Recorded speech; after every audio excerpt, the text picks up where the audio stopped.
Hey, what up, y'all? Welcome back to the Mic Check Podcast. It's T Word. Thanks for joining. Today we're going to do some sports topics.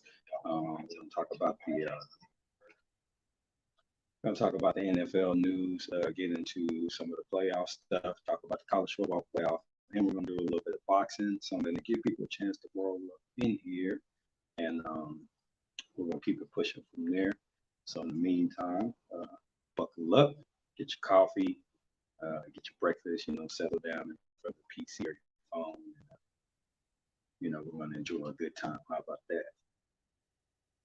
Not sure exactly how long the stream's going to be, but depending on the conversation flow, it might stay a little bit longer, but maybe about 30 minutes to an hour. Just depends on who shows up, all that good stuff. I'm going to send out some additional invites, and then we're going to get started.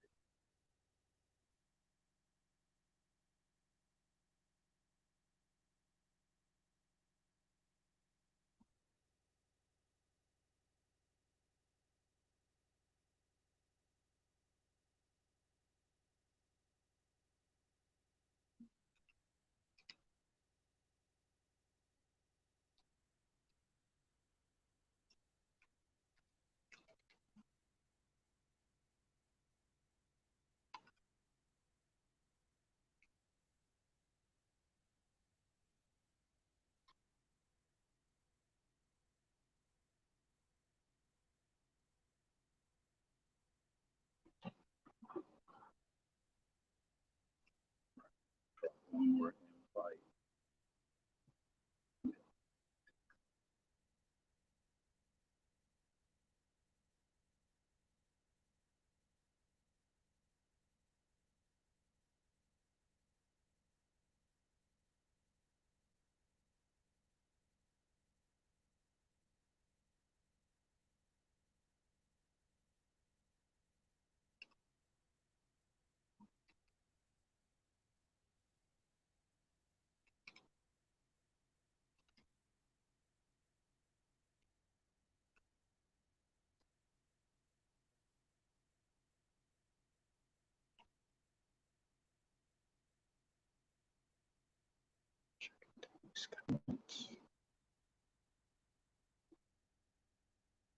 All right.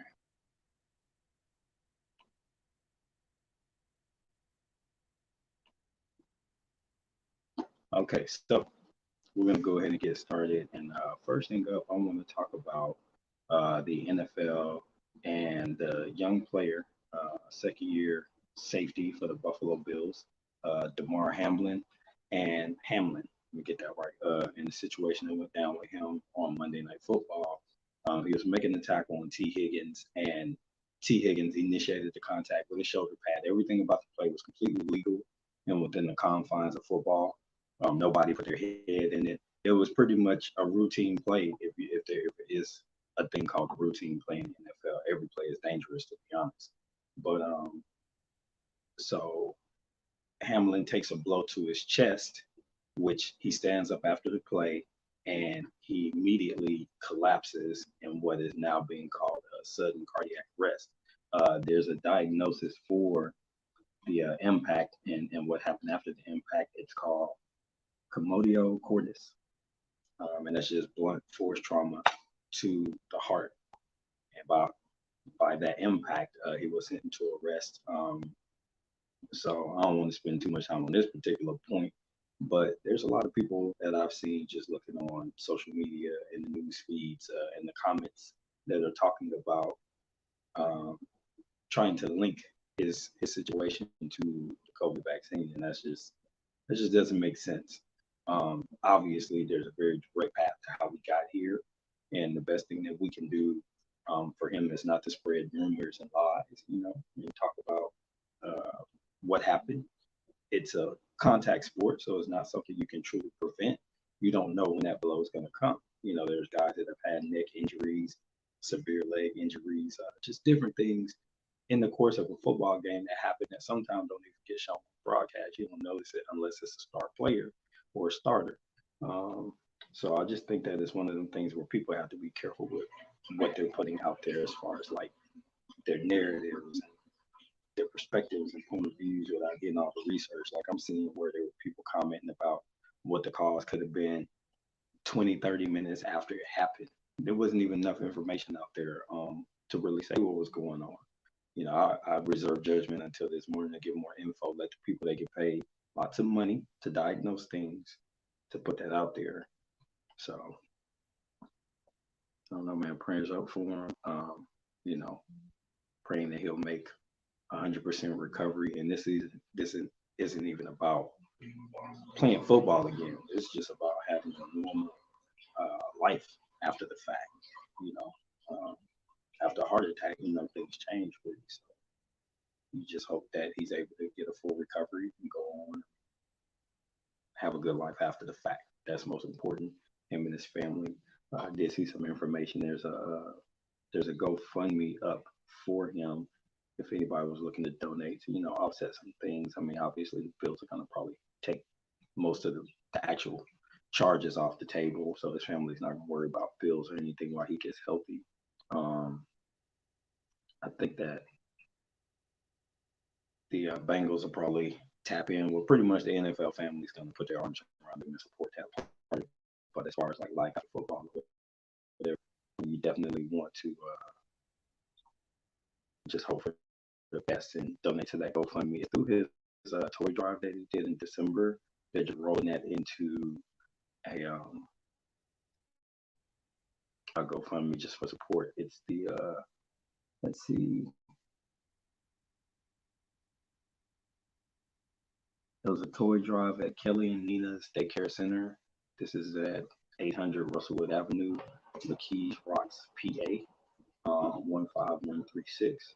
So I'm pretty sure that they're going to roll that into a donation-based thing instead of dropping toys off. Obviously, Christmas is over, so I think that's one way to support the young man,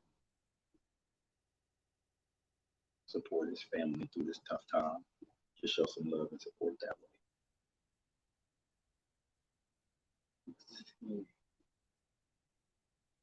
So, other NFL stuff going on.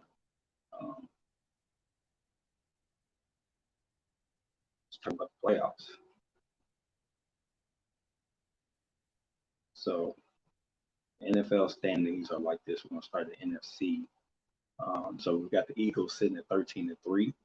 They just took a loss to my New Orleans Saints, even though we're having a horrible season and they've got our first round draft pick. I guess by winning the game, we actually pushed that pick that they're going to get out of the top 10. So that was kind of like some poetic justice right there. The Saints did win 20-10, and I mean it could have been worse. The Eagles really came out and hit the Saints in the mouth in the second half, but honestly, that first half was just pure dominance by New Orleans on the road at that. And what's funny is I was watching the game and I was thinking, the last couple of times the Saints went up to Philly and played against the Eagles, the tables were the opposite way. When you think about Jalen Hurts, what he did to the Saints a couple of years ago, him and Miles Sanders, um, this was kind of like a turning of the tables, and we were the team in the driver's seat, ready to make a splash in the playoffs and on our way to, kind of cruising to a top seed or something like that. And the Eagles kind of like spoiled it, and we ended up not getting the seed we could have because we lost the team we should have beat. And I think the same thing just happened to them. So it's kind of poetic justice in multiple ways. I can't complain, and I ain't mad about that.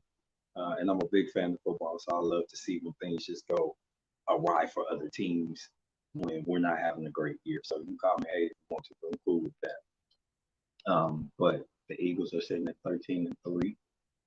And behind them are the Dallas Cowboys. It's the NFC East. Dallas Cowboys at 12-4. So to be honest, that division's kind of still up for grabs. And also number one seed, you got the 49ers sitting at 12-4 and the Minnesota Vikings as well. So you've got a lot of teams right on the verge of being able to beat the number one seed. So as you know, the NFL playoffs have changed over recent years. They've gone from the 16 format to the 17 format in the conference. So you get 6 seeds plus the number one seed.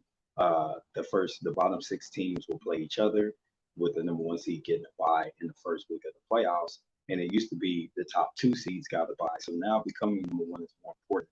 The NFL is looking for a way to just keep a parity going and also keep teams from coasting at the end. These 12-4 teams in previous seasons might already be packing it in. But instead, they're going to have to play and try to win this coming week.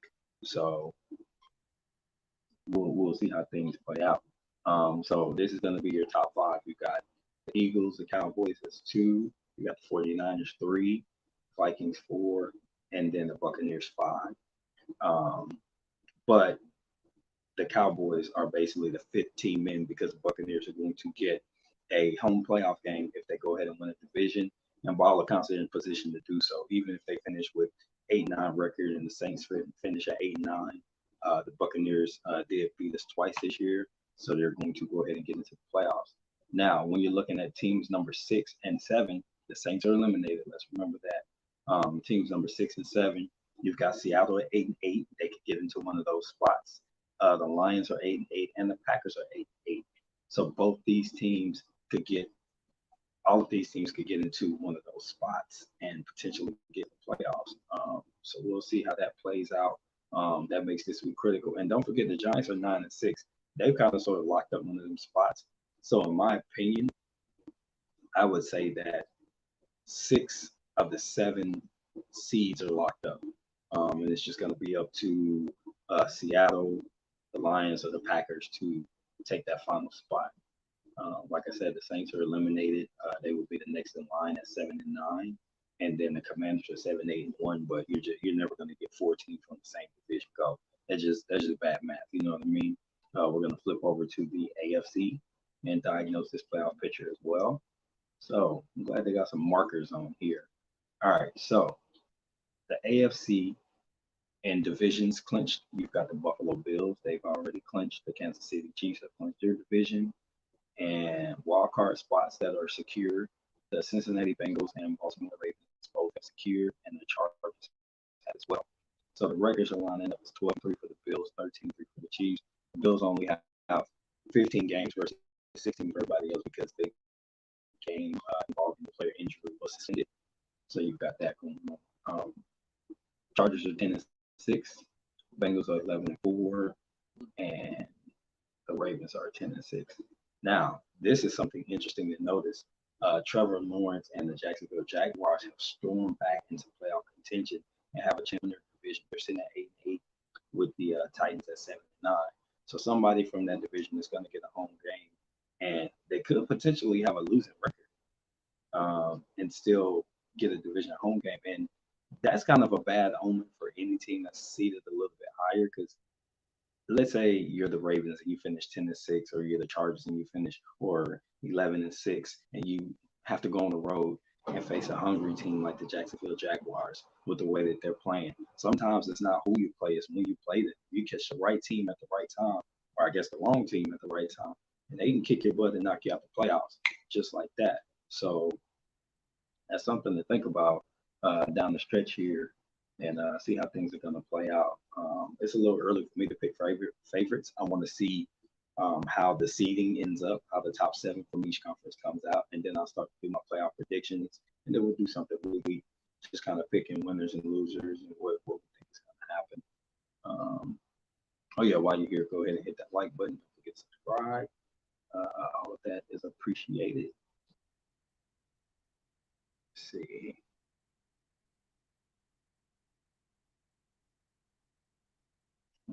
Let's see what else we want to talk about here. College football playoffs. Let's talk about that. All right, so we had a couple games, important games over the weekend, starting with the Georgia Bulldogs against the Ohio State Buckeyes. And throughout the game, Ohio State had control. They were leading, and they ended up losing this game 42-41 in the Peach Bowl for Georgia to go ahead and advance into the college football final, the championship game for the second year in a row. So they've got a chance to double up, two-peat, and they look pretty strong down the stretch. Ohio State kind of showed the flaws that had them get shellacked by Michigan. Now, so the Big Ten had 2 teams in the final, and a lot of people had issues with that, but it fell how it fell. You know, you can't really be mad when those are 2 of the best teams in the country all season. All right, so then TCU also punched their ticket to the final game by beating Michigan. And I don't know, man. A lot of people just didn't see it coming. TCU, this is the First time they've made it into a traditional play on the field championship game. So this is going to be a big deal for them. Um, they were actually able to win 51-45. So this is bedlam, so to speak. Having a team like that make it into the playoffs, and then make it into the championship game. So you've got a 1 seed versus a 3 seed. We'll do a individual video breaking it down in detail about what the matchups look like. Offense versus defense, where they're ranked, keys to victory, things to watch. But that's going to be the matchup that's coming up. So it should be fun to see.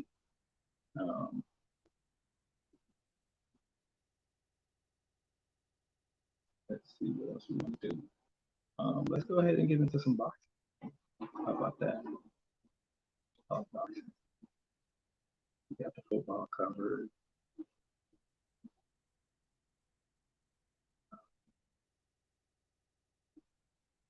So big fight card coming up on Saturday. Premier Boxing Champions and Showtime have a pay-per-view featuring Gervonta Tank Davis and Hector Luis Garcia. So you're looking at a WBA regular champion at 135 versus a WBA full champion at 130.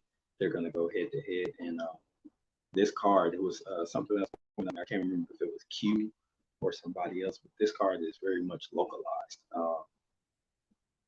It's kind of like a DMV thing, that's DC, Maryland, Virginia, kind of that area, and then you got some people coming up from Philly with boots. But it's a loaded card. Let's see what we got. So you've got Tank in the main event, but to start the night, you've got Demetrius Andrade versus Devon Nicholson. And that's just going to be kind of a get your feet wet type of fight for Hugo Andrade. His first fight at PBC, he's putting himself in line to be able to do something at 160, 168 on that side where there's a lot of competition for him to face and get his name back into the championship picture on that side. Because they're all chasing Canelo at 168, right? Jamal Charlo is moving up. He's dropping his belt, going to vacate, move up to 168. Demetrius Andrade did so. David Benavidez is there. David Morrell is there. These are all guys who are looking to make noise at that division and go after Canelo Alvarez, try and get those belts. He's currently undisputed at the weight class. Hasn't competed exactly at 168 in a minute. I think he did a catchweight fight with Triple G a couple months ago, or about 4 months ago at 164. So there's that. Then you've got Rashidi Ellis is going to be facing Ramon Villa. I believe this guy has like 24 wins with 23 KOs. He's like tanking, knocking everybody out. He does have one loss, but that doesn't mean everything because a guy has a loss.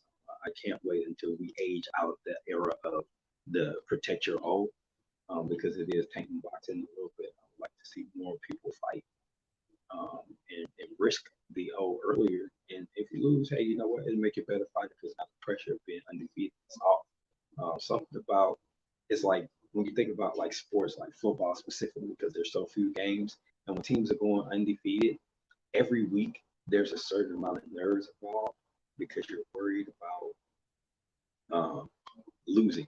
You know what I'm saying? Like, you want to stay undefeated. There's pressure, extra pressure that comes from getting undefeated.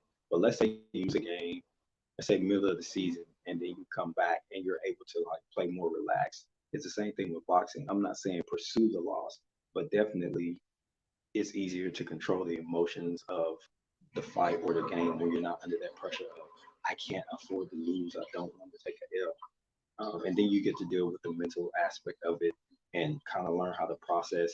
And then you can really take a long, hard look at yourself because if you're always winning, you don't always look honestly at your performance. You just see the flash. You see, hey, I won again. I won again. You don't see like, man, I'm missing some opportunities to land some punches. I wasn't as accurate. My defense needs to be tightened up. My footwork was sloppy. All you see is, hey, I caught him slipping and I put him down, or I beat him for 12 rounds, and you don't see how many opportunities you left for your opponent to beat you. And then when you step up in level of competition, or you get somebody that's as hungry as you, if not hungrier, they can catch you slipping, and that'll be the day you take that loss. That's why a lot of in other sports they say, hey, I'm going to lose. I want to get out the way early.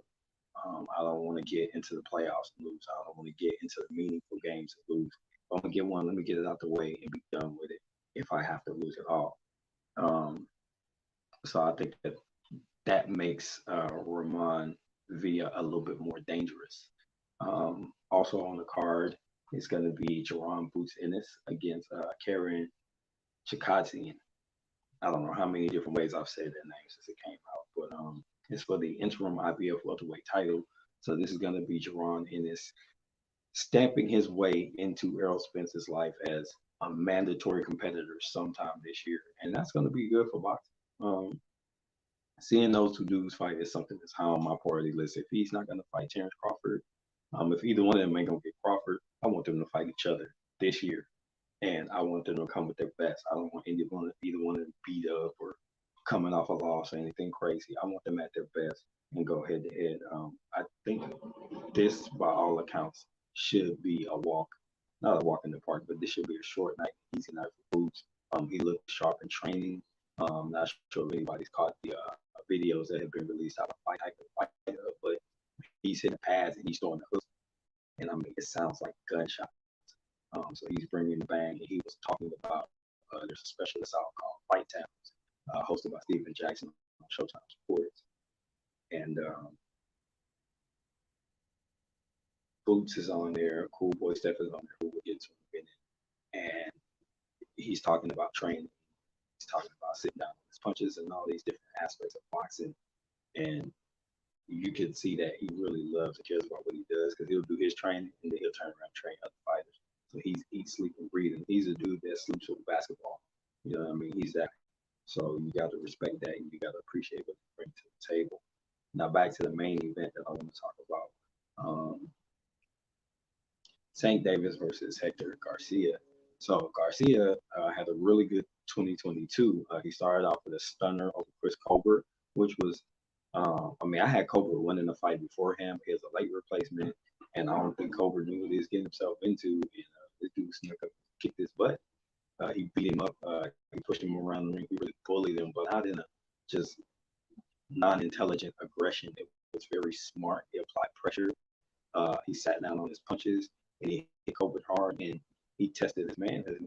Colbert just didn't answer the call, and he just doesn't seem like he's been like he's ready to run to a different weight class and fight somebody else, which was all smoke as we found out later. But then Garcia goes into another fight and he actually wins the title. So he had a really good year, and I'm looking forward to seeing what he's going to bring to the table against Tank. Now, I do see that he has some fundamental flaws that are going to just get in the way. His head's always it's on stick, right down the center line. He don't move his head. His hands are fast, but he's not very quick. And there's a different thing. Like Stone punch is fast. If you're in the flurry, sure, but quick is you get a snap and move, and a combination of footwork, the head movement, and snappy punches is something that he's going to see coming back. So when that two-way traffic gets going, I just see Tank having some advantages. He's also had a lot of personal things going on that I think are going to actually embolden him in the ring because he's going to be out to prove people like, hey, you're saying all these things about me outside the ring, but watch me get in here, do what I do. This is why y'all mess with me. So this is what I'm going to show you. So I could see him probably dropping Hector a couple times. I see a lot of heart in Hector Garcia. So even if he goes down, unless it's just like a clean shot like Leo Santa Cruz took, if it's just an accumulation of punches, he'll probably drop them a couple times before he actually closes the show. And I have Tank midway through the fight. I say 6-7 rounds, it's going to be over.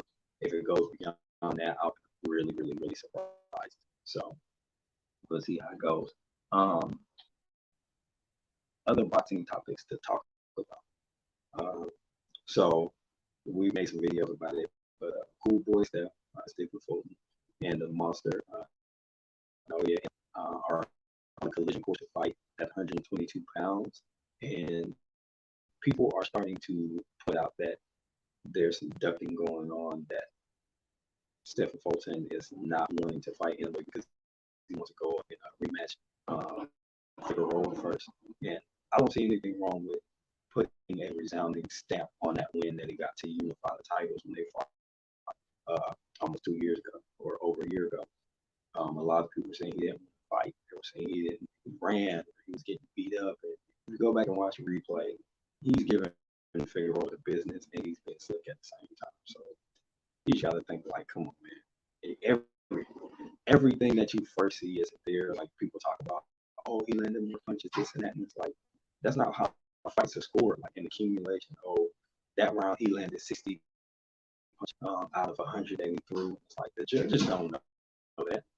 Nobody's like sitting there clicking and counting during the fight. This is stuff that is accumulated after the fact, right? So I don't know. It's weird to me when people use like punch stats to say who won the fight. It's like, what are your eyes tell me? Who was like really like landing shots in this fight? That's the most important thing. So I think just getting that rematch is going to give him a chance to just box him instead of maybe standing in the pocket and just throwing hands with him. So I feel like Stephen Fulton is going to prove by going 2-0 against Figueroa that he was a better fighter. And then he's going to come back down to 122 and have a mega fight with Monster Inoue. And that's going to be a good one. I can't really pick a favorite right now. I need to watch some more Monster. I really I say over the last year and a half, got into his fights. And so I don't have the full history of his fighting and how he did against this one and that one. I would say probably the last maybe 5 fights is what I know of him. And I know that doesn't really always tell everything about a fighter, but I think it'll tell me enough. I just have to go back and rewatch some of this stuff. But I've watched a lot of Stephen Fulton, and I know what he's going to bring to the table. So now I just have to take that information and just compare notes of the two to give a good analysis of what that fight will look like. And there's no need to even figure that out right now because they're not even negotiating. You know, he's trying to get Fig in the ring, so we're gonna just hope that plays out really well. I think that's gonna cover everything, man. I want to talk about the NFL, college football. I want to talk about boxing. So I feel like I did all of those things.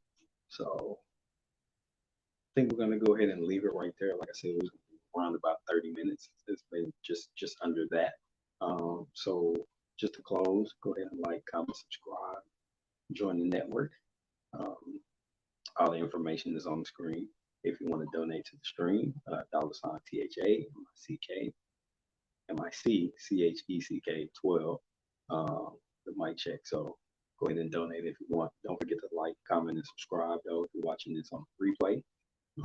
Thank you for your time today. This is the T Word. I'm out of here. Peace.